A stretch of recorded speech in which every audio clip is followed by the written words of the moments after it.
Hi friends, मैं आपका पूजन और अब तक हमने प्रीवियस वीडियो में ये तो सीख लिया कि किसी मैग्नेट बार की मैग्नेटिक फील्ड लाइन कैसी होती है। लेकिन किसी वायर में जब करंट फ्लो करवाते हैं तब उसके आसपास प्रोड्यूस होने वाली मैग्नेटिक फील्ड लाइन की पैटर्न कैसी होगी और कौन सी डायरेक्शन में होगी वो हम इस वीडियो में समझने वाले हैं। तो किसी स्ट्रेट वायर की मैग्नेटिक फील्ड लाइन की डायरेक्शन पता लगाने के लिए हम मैक्सवेल का राइट हैंड थंब रूल को फॉलो करेंगे। इस नियम के अनुसार वायर को अपने दाएं हाथ से इस प्रकार पकड़ो कि जो आपका अंगूठा है वो करंट की डायरेक्शन में रहे, और फिर हमने वायर को पकड़ने के लिए जिस डायरेक्शन में अपनी उंगलियों को मुड़ा होगा ना, सेम वही डायरेक्शन में मैग्नेटिक फील्ड लाइन की डायरेक्शन होगी। अगर मान लो कि इस वायर में नीचे की तरफ करंट फ्लो हो रहा है, तब हमें अपने दाएं हाथ के अंगूठे को नीचे की डायरेक्शन में रख के वायर पे अपनी उंगलियों को ऐसे मोड़ देना है, और जिस डायरेक्शन में अपनी उंगलियों को मोड़ा होगा ना, सेम उसी डायरेक्शन में मैग्नेटिक फील्ड लाइन वायर के परपेंडिकुलर घूम रही होगी। वैसे कुछ लोगों को ये डाउट होता है कि अगर किसी वायर में करंट फ्लो नहीं होता तो क्या तभी मैग्नेटिक फील्ड प्रोड्यूस होती रहेगी?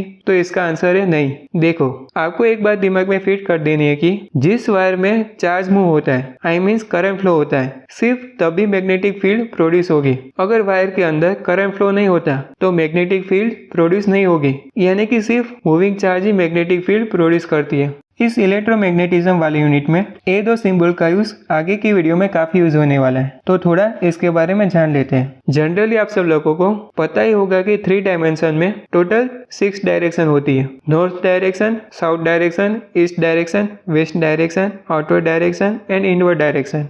लेकिन अगर हमारे पास कोई 2 डायमेंशन वाली पिक्चर या ड्राइंग है तो उसकी आउटवर्ड एंड इनवर्ड डायरेक्शन दिखानी हो तो हम इन दो सिंबल का यूज करेंगे। डॉट सिंबल दर्शाता है आउटवर्ड डायरेक्शन को और क्रॉस सिंबल दर्शाता है इनवर्ड डायरेक्शन को। फॉर एग्जाम्पल, इस मैग्नेट को मैं इस डायरेक्शन से देख रहा हूँ, और फिर इस मैग्नेट का जो ये वाला सरफेस है उसको मैंने यहाँ पर आपके मोबाइल की स्क्रीन से पैरेलल कर दिया है। तो अगर मैं ऐसा बोलूँ कि इस मैग्नेट की मैग्नेटिक फील्ड लाइन इस डॉट में से निकल रही है, तो इस डॉट सिंबल का मतलब क्या होता है? Outward direction, right. यानी कि आप ऐसा इमेजिन करो कि इस डॉट में से मैग्नेटिक फील्ड लाइन आपकी स्क्रीन में से बाहर निकल के सीधी आपकी तरफ आ रही है, यानी कि इस पिक्चर की ये वाली सरफेस के लिए मैग्नेटिक फील्ड लाइन इस डायरेक्शन में जा रही होगी। लेकिन अगर मैं इस मैग्नेट को इस डायरेक्शन से देखता हूँ और फिर इस मैग्नेट का जो ये वाला सरफेस है उसको मैंने यहाँ पर आपके मोबाइल की स्क्रीन से पैरेलल कर दिया है, और फिर मैं ऐसा बोलूँ कि इस मैग्नेट की मैग्नेटिक फील्ड लाइन इस क्रॉस में जा रही है, यानी कि कोई एक अननोन मैग्नेटिक फील्ड लाइन आपकी आंखों से दूर जा रही होगी और इस क्रॉस की तरफ आ रही होगी, और फिर इस क्रॉस के अंदर घुस के इस मैग्नेट की सरफेस में अंदर चली जाएगी, यानी कि इस पिक्चर के लिए मैग्नेटिक फील्ड लाइन इस डायरेक्शन में जा रही होगी। अब एक एग्जांपल सोल्व कर लेते हैं। मान लो कि यहाँ पर एक करंट कैरिंग स्ट्रेट वायर है और ये उसकी मैग्नेटिक फील्ड लाइन है, और यहाँ पर एक आउटवर्ड सिंबल दिया गया है और यहाँ पर क्रॉस सिंबल दिया गया है। तो इस मैग्नेटिक फील्ड लाइन की और इस वायर में फ्लो होने वाले करंट की डायरेक्शन को फाइंड करना है। तो यहाँ पर डॉट है, इसका मतलब यहाँ से मैग्नेटिक फील्ड बाहर निकल रही होगी, और यहाँ पर क्रॉस लाइन है तो यहाँ पर मैग्नेटिक फील्ड लाइन अंदर जा रही होगी, यानी कि इस फील्ड लाइन की डायरेक्शन कुछ इस तरीके की होगी। और फिर यहाँ पर हम मैक्सवेल का right hand thumb rule follow करते हुए जिस डायरेक्शन में मैग्नेटिक फील्ड जा रही होगी उस डायरेक्शन की तरफ हमारी उंगलियों को मोड़ देंगे, और हमारी उंगलियां इस डायरेक्शन में मुड़ी होगी तो हमारा थंब नीचे की डायरेक्शन में होगा। इसका मतलब इस वायर में फ्लो होने वाले करंट का डायरेक्शन इस डायरेक्शन में होगा। देखो, अब तक हमने स्ट्रेट वायर की मैग्नेटिक फील्ड लाइन कैसी होती है वो समझा, लेकिन अगर कोई एक करंट कैरिंग लूप है तो उसके आसपास प्रोड्यूस होने वाली मैग्नेटिक फील्ड लाइन कैसी होगी, तो उसके लिए हम पहले एक बढ़िया सा एक्सपेरिमेंट देख लेते हैं। तो हम एक कार्डबोर्ड लेंगे और उस कार्डबोर्ड में 2 छेद कर देंगे। फिर हमें इस तरीके से पहले छेद में से तार निकाल के दूसरे छेद में ऐसे तार घुसेड़ के ऐसा वायर का लूप बनाना है, और इस लूप को किसी पावर सोर्स से कनेक्ट करने पर इस डायरेक्शन में करंट फ्लो होगा। अब देखो, पहले छेद में वायर में करंट का फ्लो ऊपर की तरफ है, तो यहाँ पर राइट हैंड थंब रूल वाला रूल से अप्लाई करेंगे तो हमें मैग्नेटिक फील्ड लाइन इस तरीके से एंटी क्लॉकवाइज डायरेक्शन में मिलेगी। और दूसरे छेद में वायर में नीचे की डायरेक्शन में करंट फ्लो हो रहा है, तो राइट हैंड थंब रूल के अनुसार हमें मैग्नेटिक फील्ड लाइन कुछ इस तरह से क्लॉकवाइज डायरेक्शन में मिलेगी। और इन दोनों वायर के बीच में हमें एकदम स्ट्रेट लाइन में इस डायरेक्शन में मैग्नेटिक फील्ड लाइन मिलेगी। यानी कि अगर हम इस बोर्ड पर आयरन के पाउडर को स्प्रेड कर देंगे और फिर करंट पास करवाते हैं तो तब कुछ इस तरीके की पैटर्न देखने को मिलेगी जो इस लूप की मैग्नेटिक फील्ड लाइन को दर्शाता है। वैसे एग्जाम में कुछ इस तरीके के भी करंट कैरिंग लूप की मैग्नेटिक फील्ड लाइन को ड्रॉ करना बोल सकते हैं। तब क्या करना है, आपको यहाँ पर इन सभी डायरेक्शन वाली तार के लिए मैग्नेटिक फील्ड लाइन बनाने की कोशिश करनी है। मतलब कि पहले इस तार की मैग्नेटिक फील्ड लाइन फाइंड करनी है, तो राइट हैंड थंब रूल के अनुसार हमें इस डायरेक्शन में मैग्नेटिक फील्ड लाइन मिलेगी। फिर इस तार के लिए नियम के अनुसार इस डायरेक्शन में मैग्नेटिक फील्ड लाइन होगी। फिर इस तार की इस डायरेक्शन में मैग्नेटिक फील्ड लाइन होगी। फिर इस तार की इस डायरेक्शन में मैग्नेटिक फील्ड लाइन होगी और फिर इस तार की इस डायरेक्शन में मैग्नेटिक फील्ड लाइन होगी। वैसे आपने एक बात नोटिस की, इस लूप के अंदर के एरिया में से सारी magnetic field line invert direction में जा रही है और इस लूप के बाहर के एरिया में मैग्नेटिक फील्ड लाइन बाहर की तरफ आउटवर्ड डायरेक्शन में आ रही है। तो अगर हम इस लूप को बार मैग्नेट से कंपेयर करते हैं तो अब एक बात बताओ कि अगर बार मैग्नेट के नॉर्थ पोल में से सारी magnetic field line outer direction में बाहर की तरफ जाती है और फिर मैग्नेट के साउथ पोल में सारी magnetic field line invert direction में अंदर की तरफ मर्ज हो जाती है, तो क्या हम इस लूप के अंदर के एरिया के लिए साउथ पोल बोल सकते हैं कि नहीं? क्योंकि इस एरिया में सारी magnetic field line invert direction में अंदर की तरफ जा रही है, जैसे बार मैग्नेट के साउथ पोल में जा रही थी। वैसे एक बात और सोचो कि जब हमने लूप में से क्लॉकवाइज डायरेक्शन में करंट फ्लो करवाया था तो हमको साउथ पोल मिला, लेकिन जरा सोचो कि अगर हम इस लूप में एंटी क्लॉकवाइज डायरेक्शन में करंट फ्लो करवाते हैं तब इस एरिया में कौन सा पोल मिलेगा? तो यहाँ पर सभी डायरेक्शन वाली तार के लिए राइट हैंड थंब रूल को फॉलो करेंगे तो कुछ इस तरीके से मैग्नेटिक फील्ड लाइन मिलेगी।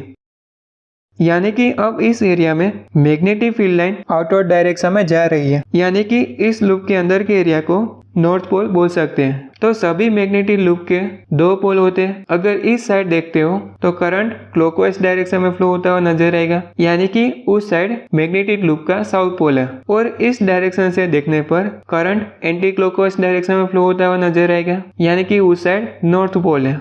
तो आप लोगों को एक बात दिमाग में डाल देनी है कि अगर किसी लूप में से क्लॉकवाइज डायरेक्शन में करंट फ्लो होता हुआ नजर आता है तो उस साइड वो हमारा साउथ पोल है, जिसको हम इस सिंबल से दर्शाएंगे। लेकिन अगर किसी लूप में से एंटी क्लॉकवाइज डायरेक्शन में करंट फ्लो होता नजर आता है तो उस साइड वो हमारा नॉर्थ पोल है, जिसको हम इस सिंबल से दर्शाएंगे। अब हमें किसी करंट कैरिंग सोलेनोइड की मैग्नेटिक फील्ड लाइन और उसका साउथ पोल और नॉर्थ पोल फाइंड करना हो तो तब क्या करना है? सबसे पहले सोलेनोइड में होता क्या है वो समझ लेते हैं। तो उसमें एक सिलेंड्रिकल शेप की एक कोर होती है जो मोस्टली सॉफ्ट आयरन की बनी हुई होती है, जिसके ऊपर ऐसे गोल गोल लपेटी हुई मल्टीपल लूप वाली एक कोइल देखने को मिलेगी, और इस कोइल में करंट फ्लो करवाने पर कुछ इस तरीके की मैग्नेटिक फील्ड लाइन प्रोड्यूस करेगी। वैसे इस सोलेनोइड की मैग्नेटिक फील्ड लाइन का पैटर्न कुछ बार मैग्नेट की तरह होता है। वैसे यहाँ पर एक समझने वाली बात यह है कि जैसे बार मैग्नेट में एक नॉर्थ पोल होता है और साउथ पोल होता है, सेम वैसे ही यहाँ पर भी सोलेनोइड का नॉर्थ पोल और साउथ पोल होना चाहिए। लेकिन हम कोई भी अननोन सोलेनोइड का नॉर्थ पोल और साउथ पोल को फाइंड करना हो तो कैसे करेंगे? देखो, अब मेरी बात को ध्यान से समझने की कोशिश करना। जब हम इन मल्टीपल लूप को यहाँ से अपनी आंखों से इस डायरेक्शन में देखोगे तो सभी लूप में से क्लॉकवाइज डायरेक्शन में करंट फ्लो होता हुआ नजर आएगा। और मैंने कुछ टाइम पहले क्या बोला था? क्लॉकवाइज डायरेक्शन में करंट फ्लो होना यानी कि वो हमारा साउथ पोल है। इसका मतलब कि इस साइड से देखने पर हमें इस मल्टीपल लूप वाली कोइल के अंदर के एरिया में से इनसाइड डायरेक्शन में मैग्नेटिक फील्ड लाइन जा रही होगी, और इस कोइल के बाहर के एरिया में से magnetic field line outward direction में जाती हुई नजर आएगी। लेकिन अगर मैं सोलेनोइड को इस डायरेक्शन से देखूंगा तो मुझे इन सारे लूप में से एंटी क्लॉकवाइज डायरेक्शन में करंट फ्लो होता हुआ नजर आएगा, और एंटी क्लॉकवाइज डायरेक्शन में करंट फ्लो होना यानी कि वो हमारा नॉर्थ पोल है। इसका मतलब कि कोइल के अंदर के एरिया में magnetic field line outward direction में जाती हुई नजर आएगी, और कोइल के बाहर के एरिया में magnetic field line invert direction में जाती हुई नजर आएगी। वैसे सोलेनोइड के पोल को फाइंड करने का एक दूसरा भी मेथड है जिसका नाम है हेलिक्स रूल। इस रूल के अनुसार सोलेनोइड को अपने राइट हैंड से इस प्रकार पकड़ो कि अपनी सारी उंगलियां करंट की डायरेक्शन में रहे, तो तब जो आपका खुला हुआ अंगूठा होगा वो सोलेनोइड की नॉर्थ पोल की डायरेक्शन की तरफ होगा, यानी कि वहां से सारी मैग्नेटिक फील्ड लाइन बाहर की तरफ जा रही होगी और नॉर्थ पोल के ऑपोजिट पोल में यानी कि साउथ पोल में मैग्नेटिक फील्ड लाइन अंदर की तरफ जा रही होगी। अब हम सोलेनोइड की प्रॉपर्टी की बात करें तो टोटल 3 मेन प्रॉपर्टीज हैं। तो फर्स्ट प्रॉपर्टी है कि हम जितना ज्यादा सोलेनोइड में करंट फ्लो करवाएंगे उतना ही ज्यादा मैग्नेटिक फील्ड लाइन इंक्रीज होगी। और number of magnetic field line का इंक्रीज होना मतलब मैग्नेटिक फील्ड लाइन की जो स्ट्रेंथ है, जो उसकी इंटेंसिटी है, वो इंक्रीज होना। तो strength of magnetic field line directly proportional है करंट से। दूसरी प्रॉपर्टी है कि magnetic field line number of turns पे भी डिपेंडिंग करती है। वैसे टर्न्स का मतलब ये होता है कि आपने किसी कोर पे कितनी बार वायर को गोल गोल लपेटा हुआ है। आई मीन्स एक टर्न्स का मतलब यहाँ से लेके यहाँ तक का जो वायर का पोर्शन है उसे एक टर्न्स कहते हैं। ओके, तो जितना ज्यादा नंबर ऑफ टर्न्स होगे उतना ही ज्यादा मैग्नेटिक फील्ड लाइन इंक्रीज होगी। हालांकि नंबर ऑफ टर्न्स के साथ साथ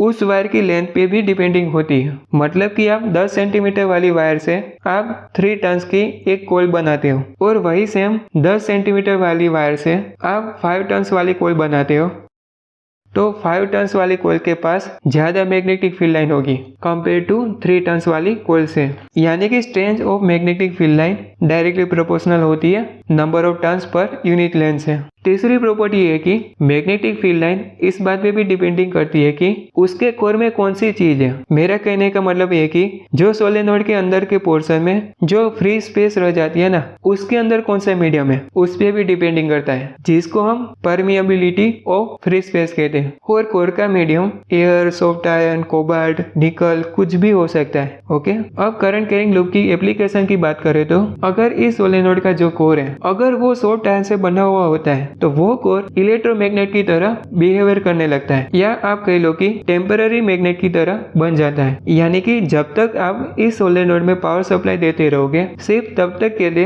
ये मैग्नेटिक बना रहेगा। लेकिन अगर इस सोलेनोइड का जो कोर है वो आयरन, कोबाल्ट, निकल जैसे फेरोमैग्नेटिक मटेरियल का बना हुआ होता है तो वो परमानेंट मैग्नेट बन जाता है। यानी कि अगर हम सोलेनोइड को पावर सप्लाई देना बंद कर देते हैं तो उसके बावजूद भी वो लंबे टाइम तक मैग्नेटाइज बना रहता है। अब नेक्स्ट वीडियो में हम मैग्नेटिक फ्लक्स के बारे में समझेंगे। तब तक के लिए keep learning and keep growing.